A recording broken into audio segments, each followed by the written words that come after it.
is, wouldn't you rather be warm? Dan Maschmeier.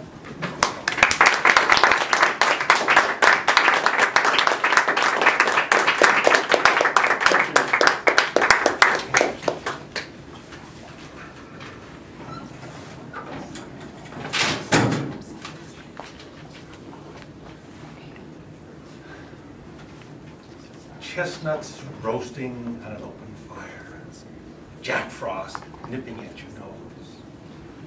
Yuletide carols being sung by a choir and folks dressed up like Eskimos. But that great old song paints a marvelous picture of winter. Idyllic, maybe a little chilly, tiny tots with their eyes all aglow.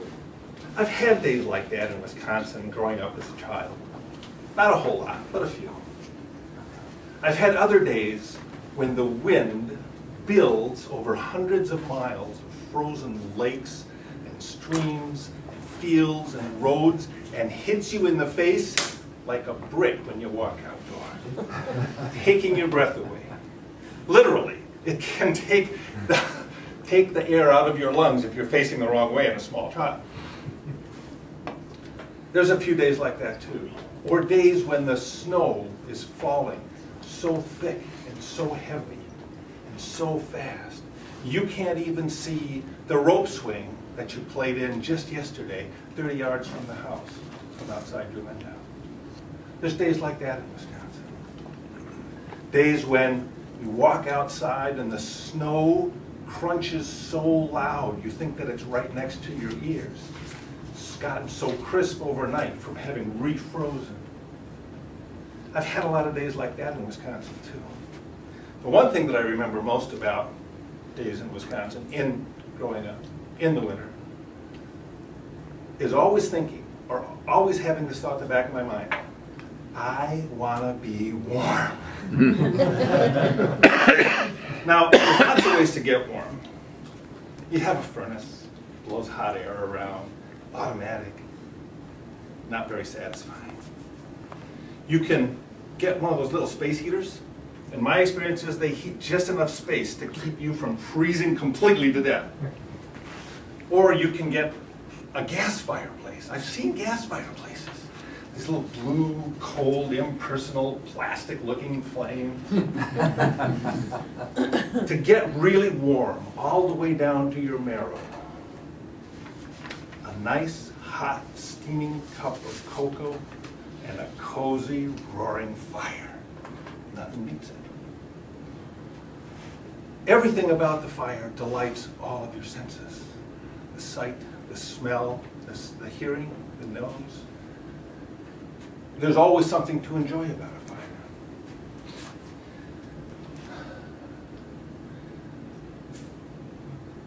They can mesmerize you for hours as the flames dance and play with each other.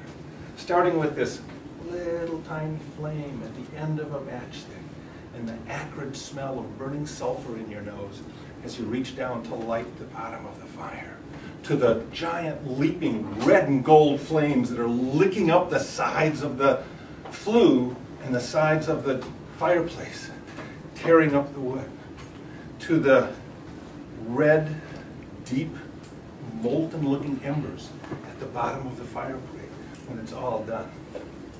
All of it is just absolute delight to your senses. And then, at the end of it all, that nice cup of cocoa sitting in your hands, creamy white marshmallow slowly melting on the top of it, ready to warm you from the inside out and delight your taste buds on the way down. If you do it right, a good wood fire will actually warm you 3 times. Fine, crisp fall day, you might head out to the woods with a parent or a child, looking for that one dead oak tree or dead elm tree that you noticed a couple of weeks back. You know, when you were in the woods earlier and everything was green and verdant, and now it's late autumn and the leaves are red and gold, or some of the trees have already lost all their leaves and their stark bare arms standing out against the ashen sky. But you remember where this one dead tree is, and you're going to turn that into firewood. So you head out there, The satisfying crash as you saw it down and it lands exactly where you wanted it to go.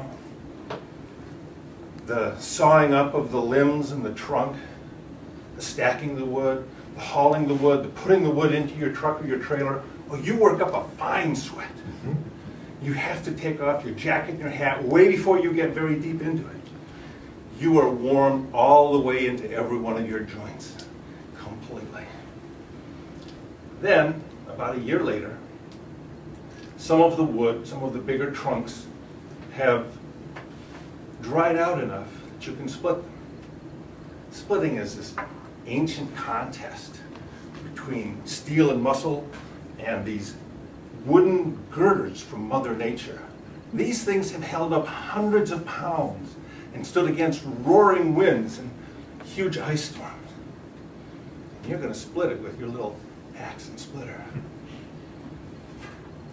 The art of turning logs into wedges and wedges into kindling, as you bend every muscle in your body to this task, warms you throughout a second time. Totally and completely encompassed by the work. And then the third time, the wood fire, the comforting heat, the entrancing sight, the interplay of the flames, the smell of the smoke. It all excites your entire being. How can you not be mesmerized? How can you not be fascinated, captivated in every fiber by this marvelous fire?